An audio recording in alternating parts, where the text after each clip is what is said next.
webinar on audit and compliance management software. So the purpose of today's session is to showcase our solution, how we can help to streamline audits, ensure regulatory compliance, and improve efficiency in your organization. So I believe everyone would be having some of the other conflicts or the challenges during your auditing sessions. So we have designed a end-to-end solution to manage all the auditing compliances and improve efficiency. So we, as Trust Fintech Limited, we are serving this BFSI industry since last 25 plus years uh, to uh, uh, to offer innovative software products that simplify transactional banking, compliance, and financial management. So we have our speakers today. We are honored to have Mr. Nitin Alshi, a recognized expert in audit and compliance.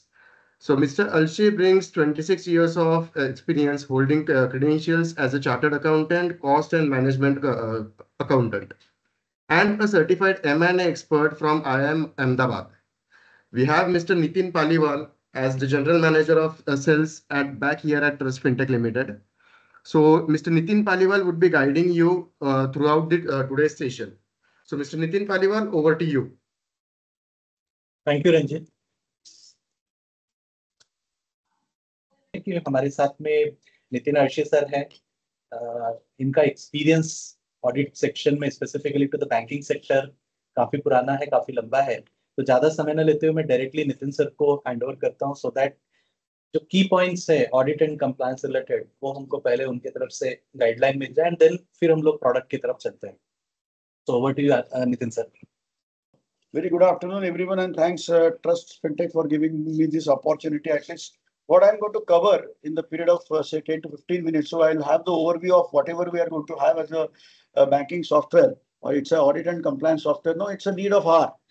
अभी कैसा है कि सब लोगों को इसकी सब जरूरत है।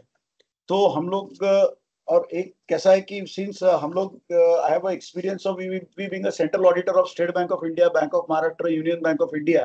तो मुझे मालूम है कि Reserve Bank and I have started my career as a concurrent auditor of Reserve Bank of India. So I know what Reserve Bank of India brings it to the cooperative banks and what kind of pressure they are creating for each and everything. So we need to be in the line with whatever expectations Reserve Bank of India and other like NABARD or other development banks. So what kind of pressure they are going to create, हमको हमारे ऊपर क्या pressure देंगे हमको मालूम है। तो वो हिसाब से I am also associated to Trust Fintech as an independent director and audit committee chairman. So we as a team has developed a very comprehensive software.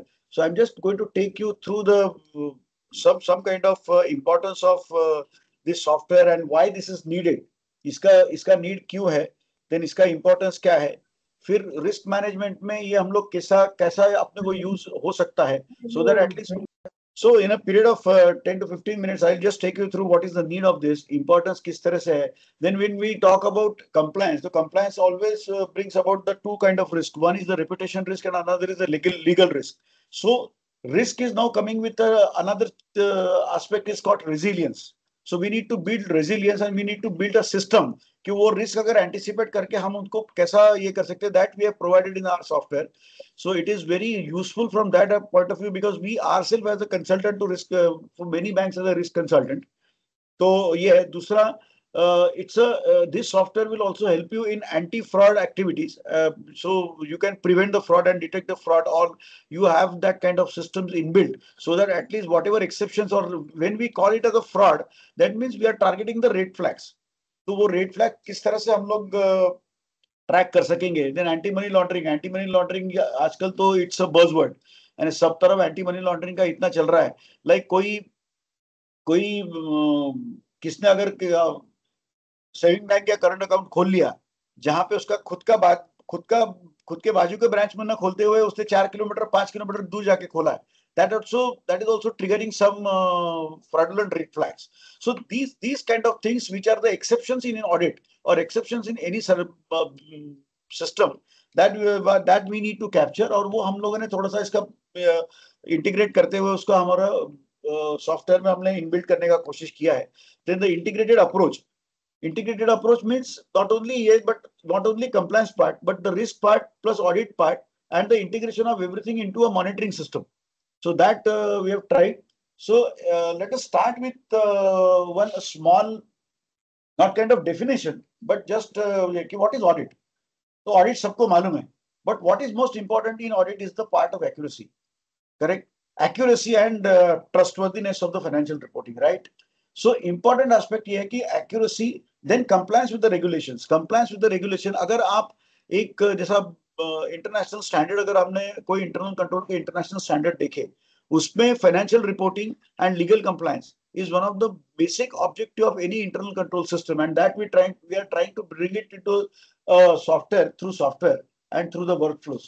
So that is very important कि accuracy क्या है और compliance का regulations का compliance किस तरह से हो रहा है, उसका monitoring किस तरह से हो रहा है, that is important. अब audits इतने प्रकार के होते हैं, because bank है तो there are a number of audits. So whether it is external, internal, risk, credit, revenue, inspection, stock, you name the things and it would come in under audit. So it is a big gamut of audit. So that is where we are trying to integrate all these things where the exceptions can be captured and it can be monitored at right level. So that probably we are going to have this kind of thing integration in our own system. Compliance is nothing but the laws and regulations and guidelines. Laws and regulations, but important is the law to hai. Whether it is the banking laws, whether it is the PF laws, labor laws, ESIC, GST, income tax, and any other law which is applied to the organization. But what is most important is the guidelines and the regulations of the Reserve Bank of India and the development bank like NABARD. Correct. So these are very relevant to banking operation. We have tried to incorporate all these things into our own software. So importance of compliance in banking to avoid legal penalties and reputational risk. मान के चलो कोई भी banking में एक operational risk है, credit risk है, financial risk है, बट सबसे बड़ी रिस्क है रेपुटेशन की रिस्क. अगर रेपुटेशन आपका डेंट पड़ गया रेपुटेशन पे, that itself is going to have a bigger impact on your financial cash flows and ultimately your bottom line. So थोड़ा भी लीगल पेनल्टी और ये वगैरह आ गई तो उसमें that is going to have a biggest dent on the reputation of the organisation, and there we are very much worried and we are very much careful about whatever things to be brought in the software so that can be prioritized at high risk, high risk priority wise and low risk, and so that we can at least define the risk appetite of a system, risk appetite of an organization. अभी banking के parlance में audit and compliance क्या matter करता है? No, important aspect is it is always a mitigating like fraud, like we have discussed. Whenever we are mitigating fraud, now how do we do it? Mitigating of fraud is nothing but chasing your red flags.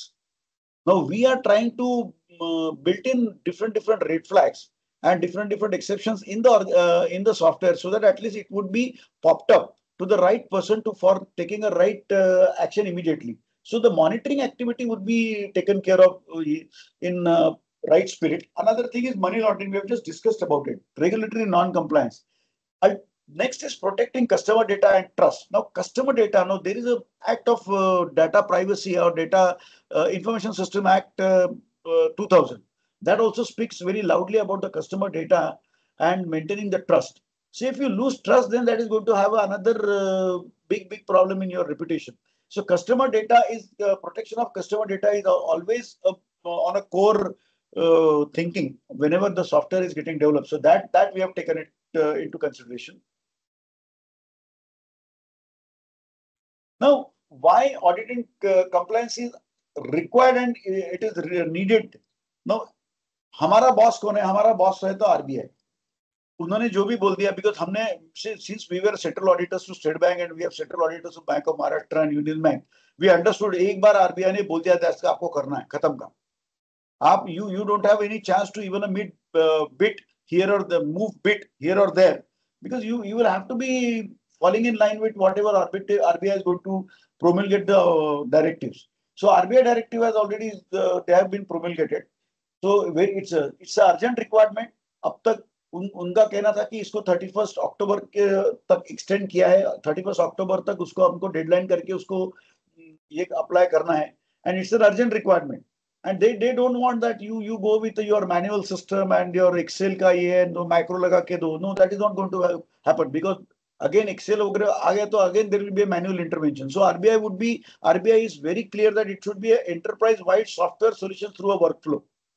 So that is why we have tried the key mandates is improved monitoring. Now, if you see an internal control framework of any organization or even in the international standards of internal controls, monitoring is very, very critical. It is the internal environment, the risk management, and the control activities like authorizations and approvals, the information communication and monitoring. These are the main components of any internal control system across the world. So it is applicable to all of us as well. तो monitoring improved monitoring किस तरह से होना चाहिए उसके लिए खास ध्यान रखा गया है दिस सॉफ्टवेयर में. देन रेगुलेटरी फ्रेमवर्क जैसा एंटी मनी लॉन्ड्रिंग है, नो योर कस्टमर्स है. Know your customers are becoming very very dangerous because अभी तो ये होता है कि अगर तुम्हारा हर 5 साल के बाद आई थिंक आपको फिर से री-केवाईसी करना पड़ता है, अगर नहीं तो अकाउंट ब्लॉक हो जाता है. And any disruptions in the banking account is going to have a bigger impact on the client. So ये सब चीजें किस तरह से रेगुलेट हो, इसका जनरल डेटा प्रोटेक्शन किस तरह से करना पड़े, वो that we have taken into considerations. Then the important standard which we have taken into consideration is the SOX. This is an act of actually USA when Enron has happened और Xerox का जो fraud हुआ था financial reporting का, उसके बाद this Sarbanes-Oxley Act has come into picture. Section 302 and 404 are very important, and now this has made a background entry in our own system. India के system में भी उसकी background entry हो चुकी है through internal financial control.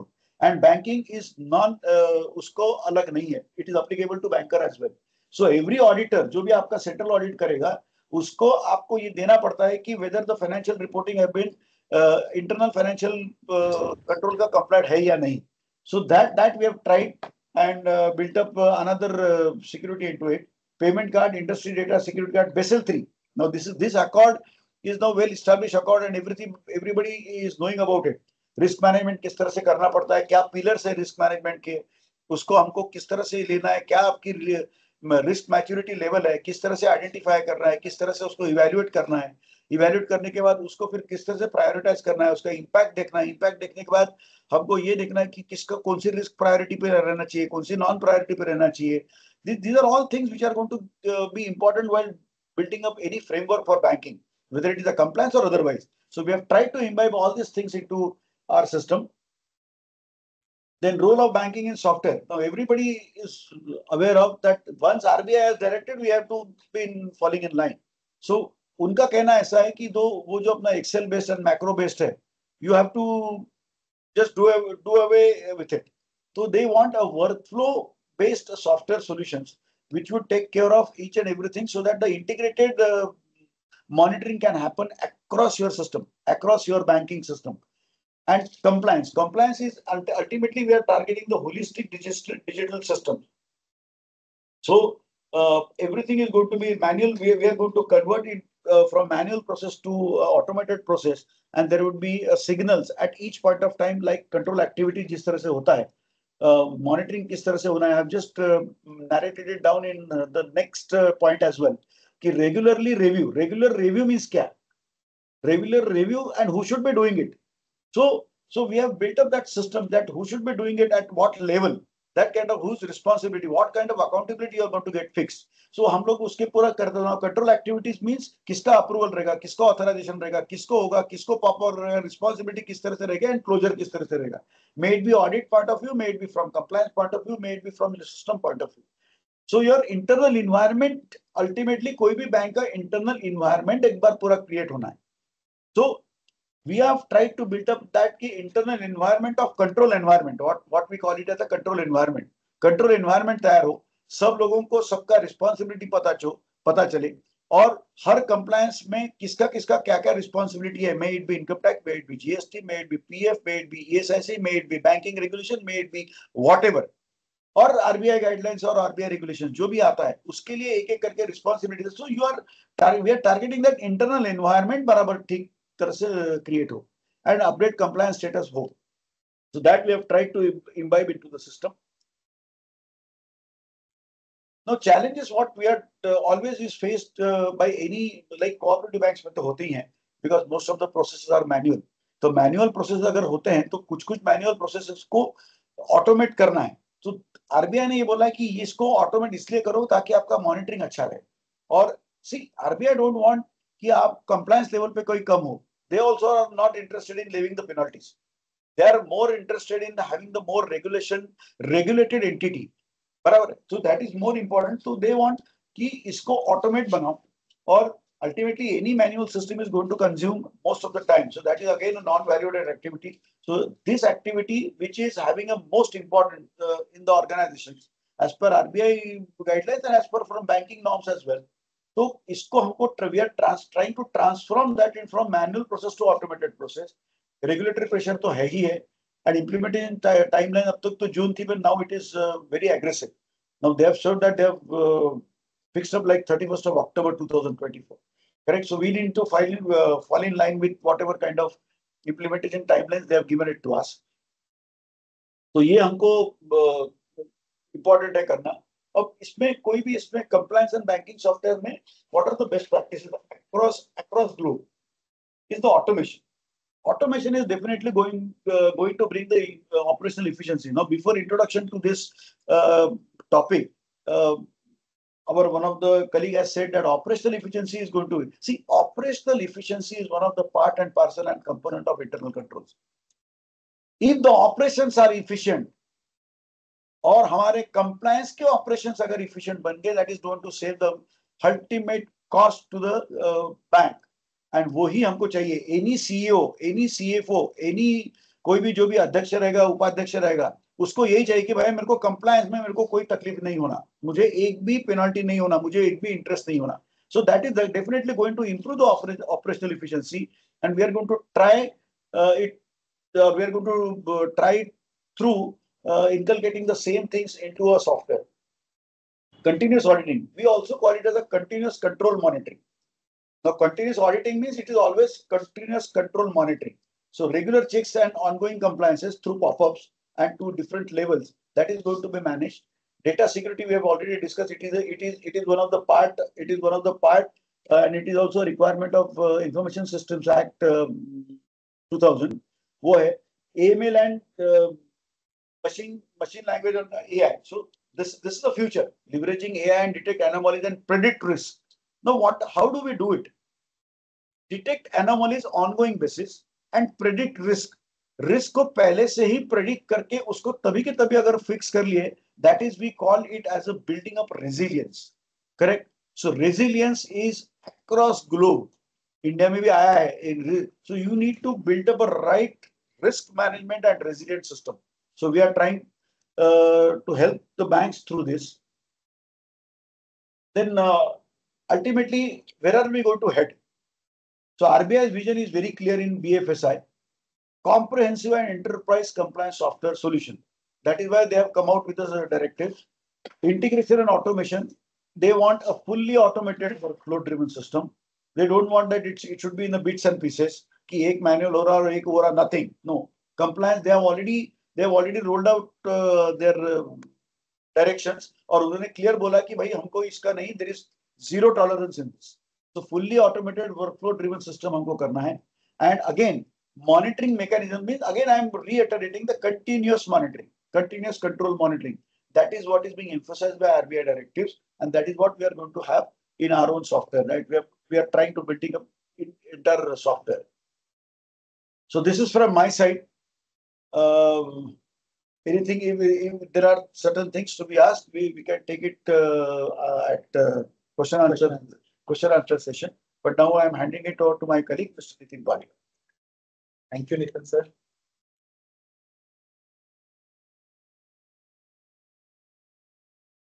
अभी हम लोगों ने already importance of audit and compliances का banking sector में क्या है, या in general industry section में क्या इसका importance है, ये सर से समझ लिया. Now product, how product will going to be help. अब हम लोग product की तरफ चलते हैं कि product इसमें किस तरीके से हमको help कर सकता है. So जैसा audit and compliance, basically इसमें दो sections हम लोगों ने डिजाइन किए. एक आपका complete audit section जिसमें कि all type of audits, whether it's an internal audit or external audit, तो जितने भी type हो गए से already I mean like either RBI के guideline के according बोलो या different regulatory agencies के according बोलिए, या in fact like various consultant firms also. So all the standard different types of standards जो कि already defined है, या जिनकी प्रैक्टिसेस ऑलरेडी डिफाइंड है, आज वो सारे वैसे भी बैंक को फॉलो करना इंपॉर्टेंट है। एंड डेफिनेटली हर ऑडिट का एक अपना अपना इंपॉर्टेंस है, जो कि ऑलरेडी अभी जैसे सर ने आपको बताया है। तो ये सारे के सारे ऑडिट्स, जो कि इंटरनल हो चाहे एक्सटर्नल हो, ये सारे के सारे ऑडिट्स को प्रॉपरली मैनेज करना, मॉनिटर करना। मॉनिटरिंग क्यों जरूरी है? एक तो टाइमली कंप्लाई होने के लिए, पेंडेंसी कि कौन सी पेंडेंसी को हमको पहले कवर अप करना है, और उसमें भी प्रायोरिटी, कि जो प्रायोरिटी वाली ऑडिट में अगर फाइंडिंग्स में कोई प्रायोरिटी, कोई टास्क है जिसको हमको कंप्लीट करना है, तो उस प्रायोरिटी का भी डेफिनेटली कोई ना कोई इंपैक्ट होगा, weather it's a financial risk point of view से बोलिए, fraud detection point of view से बोलिए, या even it may harsh your like repo also, जैसे हम कॉम्पिटिटिवनेस के भी बारे में बोलेंगे। तो ये सारी चीजों में सिस्टम हमको कैसे हेल्प कर सकता है? तो audit section is a one thing, और दूसरा है आपका स्टैट्यूटरी कंप्लायंस। तो हम लोग सबसे पहले देखते हैं ऑडिट सेक्शन के बारे में, कि सिस्टम ऑडिट एंड कंप्लायंस एक पूरे मॉड्यूल में ऑडिट सेक्शन का जो पूरा वर्कफ्लो है वो हमको हमारे इंटरनल और external all different types of audits को प्रॉपर्ली मैनेज करने में कैसे हेल्प करेगा। सबसे पहले तो मैं कहूंगा कि इसका मॉनिटरिंग, जैसा मैंने कहा कि इंपॉर्टेंट है। मॉनिटरिंग के लिए सीईओ सर बोलिए या इवन लाइक कंप्लायंस ऑफिसर हो गया, इनके पॉइंट ऑफ व्यू से सबसे पहले तो हमने एक इसका सेंट्रलाइज डैशबोर्ड कंसेप्ट दिया है, जिसमें कि आपने सिस्टम में डिफाइन किए हुए जितने भी डिफरेंट टाइप्स ऑफ ऑडिट्स हैं, जो आपने ऑलरेडी स्टैंडर्ड प्लान कर रखे हैं, उसमें से कितने ऑडिट है जो ऑडिट ऑलरेडी आपने प्लान करके रखे हैं, कितने इन प्रोसेस है, कितने कंप्लीट हो चुके हैं, कितने अभी तक स्टार्ट नहीं हुए, या फिर उनमें भी कितनों में हमको सेटिस्फैक्ट्री रिजल्ट मिला हुआ है, ऑडिटर के तरफ से रिमार्क्स मिला है, या किसमें हमको इंप्रूवमेंट्स के लिए कुछ बोला है, या किसमें अनसेटिस्फैक्ट्री मिला है। डेफिनेटली जिसमें सिग्निफिकेंट इंप्रूवमेंट की बात बोल रहे हैं या अनसेटिस्फैक्ट्री, डेफिनेटली वो हमारे लिए ज्यादा रिस्की है।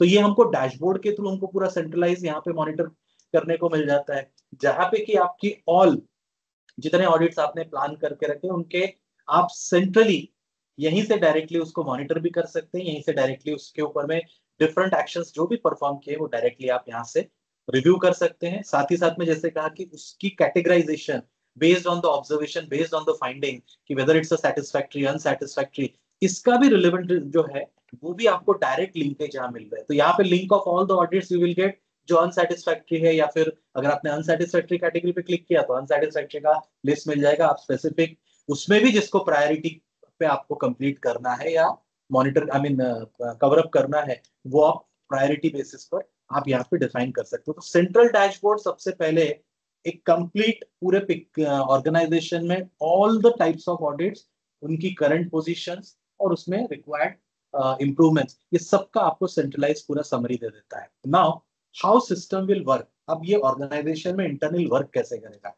डैशबोर्ड के थ्रू हमको सेंट्रल मॉनिटरिंग तो मिल गया, लेकिन इंटरनली हम इसको कैसे मैनेज करेंगे? डेफिनेटली पूरे सिस्टम को मैनेज करने के लिए वर्कफ्लो से रिलेटेड ऑल इंपॉर्टेंट मास्टर्स की जरूरत है। तो यहाँ पे कुछ इंपॉर्टेंट मास्टर्स जैसे हमने ऑलरेडी प्रोडक्ट में दिए हुए, आपको पूरा ऑर्गेनाइजेशन स्ट्रक्चर, जितने भी हमारे ब्रांचेस है, ब्रांचेस डिफाइन करना, उसके लिए मास्टर्स दिया है। देन डिपार्टमेंट, हमारे जितने भी इंटरनल डिपार्टमेंट्स है वो सारे डिपार्टमेंट्स हम डिफाइन करेंगे, क्योंकि कुछ ऑडिट्स स्पेसिफिक डिपार्टमेंट से रिलेटेड है, या फिर उसमें जो फाइंडिंग्स निकल के आई है वो स्पेसिफिक डिपार्टमेंट्स या यूजर एंड डिपार्टमेंट से रिलेटेड है। तो ये सब कुछ को असाइन करने के लिए, ट्रैक करने के लिए हमको मास्टर्स में डिपार्टमेंट्स भी जरूरी है। फ्रीक्वेंसी, हाउ फ्रीक्वेंटली, कुछ कुछ ऑडिट है जो हम मंथली करेंगे, कुछ क्वार्टरली करेंगे, कुछ हाफ ईयरली करेंगे, तो फ्रीक्वेंसीज भी हमको डिफाइन करना है सिस्टम में ही। इसके बाद में ऑडिट टाइप्स, अब यहाँ पे आप ऑल टाइप ऑफ ऑडिट, जितने भी टाइप ऑफ ऑडिट्स हम इंटरनली परफॉर्म करने वाले हैं या करते हैं, वो ऑल टाइप ऑफ ऑडिट्स जो है वो मास्टर्स में डिफाइन करके रख सकते हैं। इसमें दो कैटेगरी दिया है, जिसमें मैंने कहा हम audit and compliance, statutory compliance, ये दोनों मैनेज कर रहे हैं। तो कंप्लायंस रिलेटेड अगर एक्टिविटी है तो हम उसको सबमिशन एंड रिटर्न्स में डिफाइन करेंगे, और ऑडिट रिलेटेड है तो हम उसको ऑडिट में डिफाइन करेंगे। इसके बाद में most important is your auditors. अब जितने भी एक्सटर्नल ऑडिटर्स हैं, उन ऑडिटर्स की पूरी इंफॉर्मेशन यहाँ पे हम लोग वन टाइम डिफाइन करके रख देंगे, ताकि जो भी ऑडिट्स हमको करना है, परफॉर्म कराना है, जब भी हम उसको शेड्यूल करेंगे तो हम उसको असाइन कर देंगे, ताकि एक तो यहाँ पे ऑडिटर्स को भी आपने इधर असाइन किया हुआ है, तो ऑडिटर्स को भी मेल एंड एसएमएस ऑटोमेटिकली आपकी तरफ से सिस्टम के थ्रू ऑटोमेटिकली चला जाएगा एज पर द शेड्यूल, जो शेड्यूल उनके लिए ऑडिट का दिया जाएगा उसके अकॉर्डिंग, राइट। तो यहाँ पे सबसे पहले उनका मास्टर क्रिएशन जरूरी है। एक और ऑप्शन एस्पेक्ट हम लोग सोच रहे हैं कि हम ऑडिटर्स को इवन इसका एक्सेस भी दे सके, तो वो credential creation point of view से भी यहाँ पे इनका रजिस्ट्रेशन बोलिए या फिर डेफिनेशन यहाँ पे जरूरी है। समटाइम्स कुछ ऑडिट्स हमारे जो ऑडिटर्स हैं उनको हम अपने ब्रांचेस के साथ में कि स्पेसिफिक ब्रांच के साथ में भी हम उनको असाइन करके रख सकते हैं ताकि they are responsible to perform the audit for any specific section.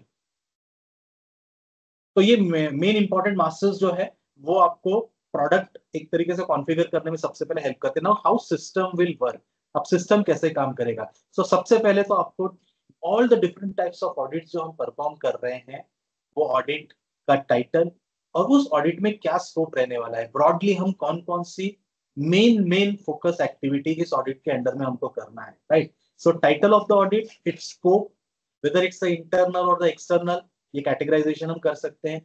ये हम क्वार्टरली करने वाले हैं, मंथली करने वाले, ईयरली करने वाले, उसकी फ्रीक्वेंसी, उसका स्टार्ट डेट, सो दैट हमको टाइम टू टाइम सिस्टम के तरफ से भी नोटिफिकेशन मिले और इस ऑडिट के लिए जो भी ऑडिटर हम असाइन करेंगे, साथ एक्सटर्नल एंड इंटरनल जो ओनर्स रहेंगे, इन सबको time to time notification alert जाए। इसके लिए उसकी start date, end date, and most important is the checklist.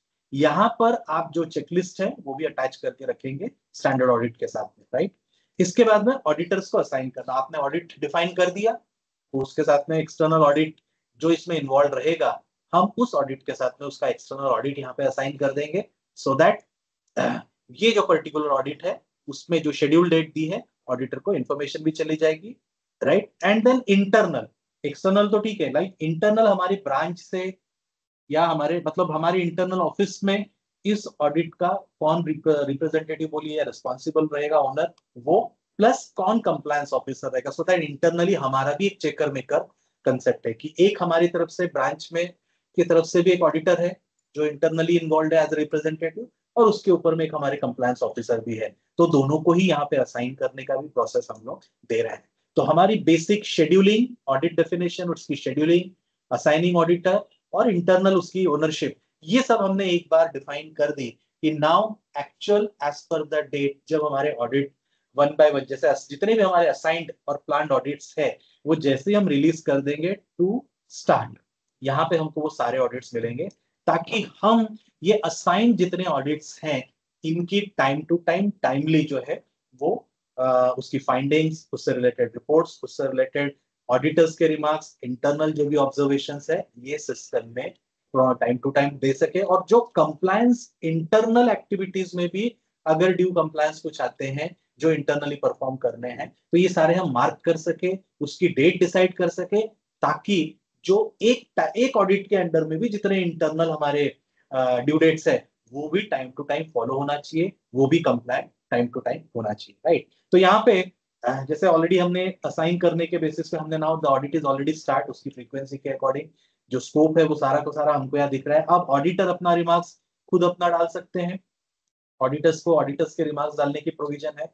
साथ ही साथ में जैसे मैंने कहा कि चेकलिस्ट, अब ये जो स्टैंडर्ड चेकलिस्ट जो हमने इसकी डिफाइन की है वो स्टैंडर्ड चेकलिस्ट भी फॉलो हो रही कि नहीं हो रही, उस चेकलिस्ट में भी कुछ स्टैंडर्ड एक्टिविटीज है, उस स्टैंडर्ड एक्टिविटीज के भी क्या रिमार्क्स है, तो जितने भी चेक पॉइंट्स होंगे, हर सब पॉइंट्स के चेक पॉइंट्स होंगे, वो भी प्रॉपरली यहाँ पे वन बाय वन अटेंड हो रहे कि नहीं हो रहे हैं, या उसके ऊपर भी ऑब्जर्वेशंस क्या है, ये प्रॉपरली यहाँ पे फीडबैक जो है वो हम यहाँ पे चेकलिस्ट के अकॉर्डिंग यहाँ पे भर सकते हैं, right. And most important is the audit findings. अब ऑडिटर्स के रिमार्क्स भी हमारे पास में है और इंटरनल जो हमारे फाइंडिंग्स है। अब फाइंडिंग्स करते समय पे हर उस पर्टिकुलर ऑडिट के जितने भी क्लॉज है, मतलब जितने भी मेजर चेक पॉइंट्स है, whether every individual clause is been satisfactory, unsatisfactory, or it's required the some improvement or more improvement, like significant improvement, तो इस कैटेगराइज वे में हम उसको कैटेगराइज कर सकते हैं, उसकी इन हर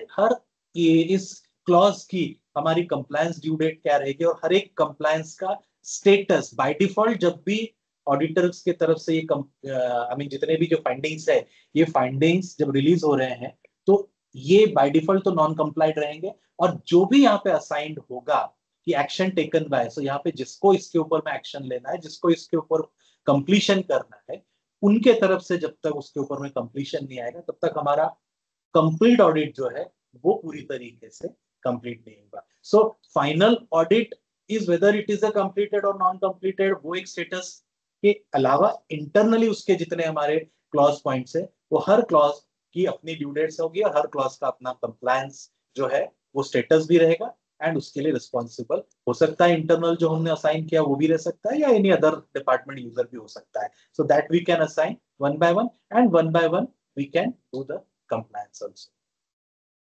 तो इस तरीके से आपके जितने भी असाइंड जो हमारे ऑडिट्स हैं उनका टाइम टू टाइम कंप्लायंस और फाइनल रिपोर्ट सबमिशन, जब आपके सारे इंटरनल क्लॉज जो है वो पूरी तरीके से कंप्लाई होने के बाद now it is internally also for the verification. मतलब अब फाइनल हमारे ऑडिट जो है पूरी ऑडिट का जो है वो वेरिफिकेशन.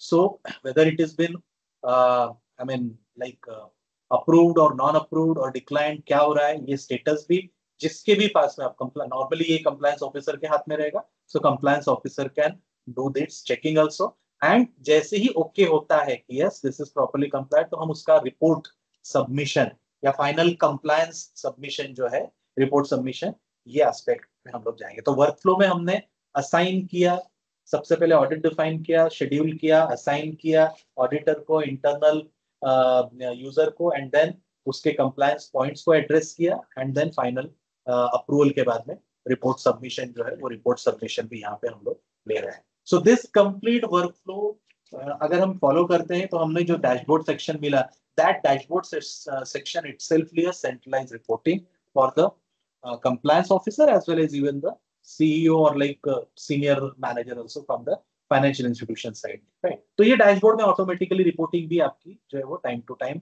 आपको इसका एग्जैक्ट स्टेटस समराइज जो है वो डैशबोर्ड में वैसे भी हमको मिल रहा है. सो दिस वे पूरी ऑडिट की जो वर्कफ्लो है वो हम यहाँ से कवर अप कर रहे हैं. Now we move toward the statutory compliance section. जो अनदर हमारा सेकंड पार्ट है वो है हमारा स्टैट्यूटरी कंप्लायंस सेक्शन. क्योंकि statutory compliance section equally important, जैसे सर ने अभी आशीष सर ने भी कहा कि legal penalty point of view से बोलिए या फिर even like legal actions point of view से बोलिए वो हमारा बहुत इंपॉर्टेंट है. इसीलिए टाइमली करेक्टनेस तो जो है वो तो डेफिनेटली उसमें सिस्टम भले ही आपको हेल्प नहीं करेगा क्योंकि ओरिजिनल जो कंप्लायंस जनरेट हो रहा है कंप्यूट हो रहा है उसके लिए आपके पास में सॉफ्टवेयर प्रोविजंस है, लेकिन वो कंप्लायंस जो है वो टाइमली फाइल्ड अप हो रही कि नहीं हो रही, वो एक्टिविटीज कंप्लीट हो रही कि नहीं हो रही और उससे एसोसिएटेड जो एक्टिविटीज है उनका भी टाइमली अप्रोच फॉलो हो रहा है या नहीं हो रहा, ये आपको सेंट्रली पूरा मॉनिटरिंग यहाँ पे दिखता है. तो सबसे इंपॉर्टेंट है आपका कंप्लायंस कैलेंडर. अब कंप्लायंस कैलेंडर ये भी आपको सेंट्रली जो है वो सीईओ सर को बोलिए या इवन कंप्लायंस ऑफिसर को बोलिए यहाँ पे मिल रहा है.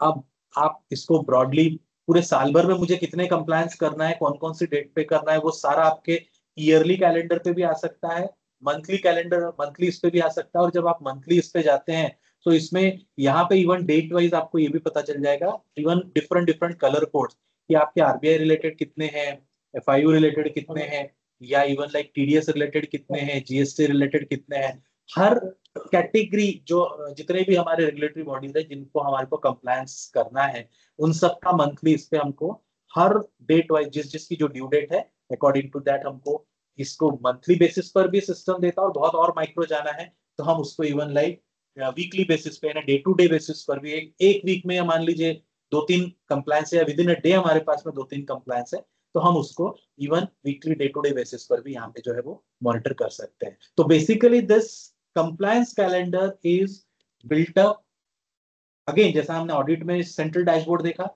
वैसा ही it is a kind of dashboard for the compliance statutory compliance monitoring point of view कि मुझे पता चलना चाहिए कि ये महीने और ये हफ्ते मेरे कितने कंप्लायंसेस है, उसमें से कितने कंप्लायंसेस ऑलरेडी फाइल्ड हो चुके हैं. तो सबका कलर सिग्निफिकेंस बेसिस पर रिपोर्टिंग आपको कैलेंडर पे पूरा मिल जाएगा. That one calendar itselfly give you the updated idea to the CEO sir, to the compliance officer कि मेरे कितने प्लान्ड है और कितने कंप्लीट हो चुके हैं और कितने इवन ओवरड्यू चल रहे हैं. इनकेस अगर किसी में हम डिले हो गए हैं तो वो भी हमको रेड कलर में सेपरेटली सिस्टम शो करेगा. नाउ उसके अंदर की जो एक्टिविटी कैलेंडर है इवन हमने उसकी एक्टिविटी कैलेंडर फॉर एग्जांपल मेरा जीएसटीआर 1 अगर मुझे 11 तारीख को जीएसटीआर 1 अपलोड करना है, सबमिशन करना है 10 को 11 को जो भी मेरा सबमिशन डेट है तो मेरी लाइबिलिटी पेमेंट जीएसटीआर 3B के बाद में आने वाली है. सो पेमेंट कुछ मेरे कंप्लायंस है जिसमें कि पेमेंट रिस्पॉन्सिबिलिटी भी है और कुछ में मुझे सिर्फ रिटर्न सबमिशन है. सो आई हैव बोथ. मेरे पास में एक्टिविटी कैलेंडर का बाइफरगेशन भी दोनों है, चाहे तो टैक्स ड्यू पेमेंट मतलब टैक्स पेमेंट का भी है एंड रिटर्न सबमिशन का भी है। और यहाँ पे इवन लाइक और प्रॉपरली मैनेज हो सके इसलिए हम लोगों ने इवन यहाँ पे जैसे एसएमएस और ईमेलिंग की भी जो है वो भी यूजर्स को जो है वो फैसिलिटी रखी है, ताकि ड्यू डेट से पहले जो है वो प्रॉपरली यूजर्स को भी एसएमएस और ईमेल चले जाए। यहाँ पे हमको जो मैंने कहा ना रेड और ग्रीन में, तो हमको जो already as per the schedule complete हो गए हैं वो हमको वहां पे ग्रीन में दिखेंगे, जो डिले हो चुके हैं वो हमको रेड में दिखेंगे। तो इस तरीके से ये दो हम जो बोल सकते हैं कि एक्टिविटी कैलेंडर और योर कंप्लायंस कैलेंडर, ये दो आपको आपके स्टैट्यूटरी कंप्लायंसेस को पूरी तरीके से सेंट्रली मॉनिटरिंग करने में हेल्प करेंगे। And that itselfly for monitoring point of view ये दो मेजर जो है आप सेंट्रल रिपोर्टिंग पोर्टल बोलिए, कंसेप्ट बोलिए, ये आपके लिए इनफ है। नाउ ये सिस्टमैटिकली अब हम इसको जो मैनेज करेंगे, हमारे यूजर्स, हमारे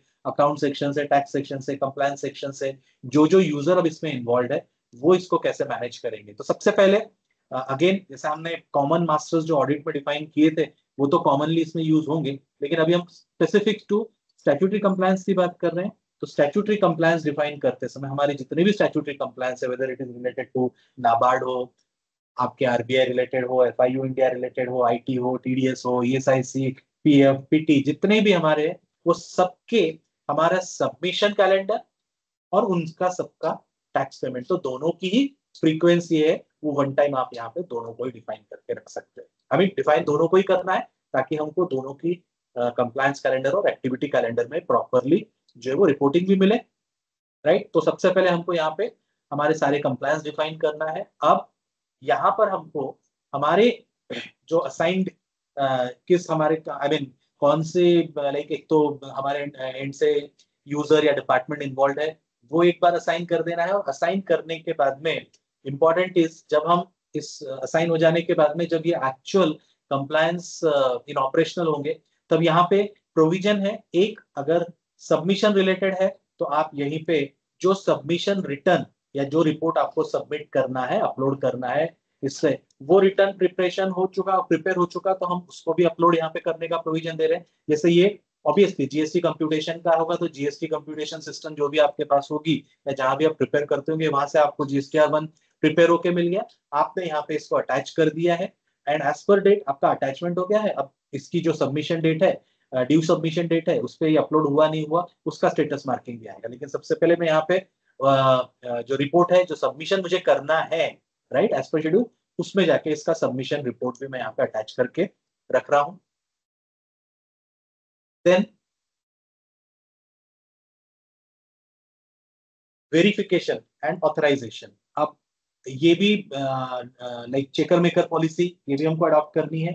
सो जितने भी हमारे लाइक जो भी कंप्लायंसेस है वो prepared by one and approved and authorized by one, right? So वो भी authorized, verification, authorization and submission, ये तीन अलग अलग लेवल की हम लोगों ने इसमें चेक पॉइंट्स दिए कि one is who is been maker, second is been authorizer and third one is the submission.